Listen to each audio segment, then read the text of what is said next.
Participation de l'opposition congolaise à la présidentielle du 20 mars 2016, mais sous certaines conditions. La première convention des deux principales plateformes de l'opposition s'est clôturée ce mercredi 13 janvier 2016 en République du Congo. Le parti du Front républicain pour le respect de l'ordre constitutionnel et l'alternance démocratique et celui de l'Initiative pour la démocratie au Congo se sont entendus pour participer à l'élection présidentielle anticipée, seulement toutefois si certains préalables sont remplis. C'est donc un compromis historique que nous sommes en train de chercher pour que, au fond des urnes, nous puissions récupérer la victoire qu'on nous a arrachée le 25 octobre dernier à travers un coup d'État constitutionnel qui se poursuit et qui, pour le gouvernement en place, sera une manière d'obtenir une sorte de consécration populaire.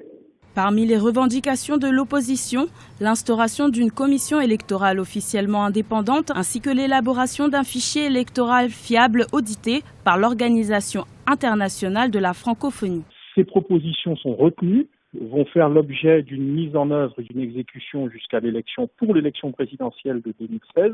La biométrie, puisqu'il s'agit de la troisième condition, la biométrie, il est entendu pour tout le monde que c'est un processus complexe et que de toute façon, il ne peut pas être mis en œuvre en quelques semaines ou en quelques mois. Certains autres pays se sont engagés dans l'implémentation de la biométrie.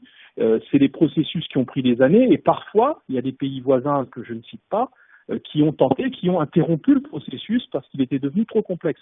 Cette frange de l'opposition remet en cause le bouleversement du calendrier électoral ainsi que la nouvelle constitution adoptée lors du référendum du 25 octobre 2015. La nouvelle loi fondamentale de la République du Congo proscrit la limitation d'âge pour être présidentiable ainsi que la limitation du nombre de mandats consécutifs de la fonction présidentielle. Des amendements qui permettent ainsi à l'actuel chef de l'État, Denis Sassou Nguesso, de se présenter à la présidentielle de 2016 pour tenter de briguer un troisième mandat.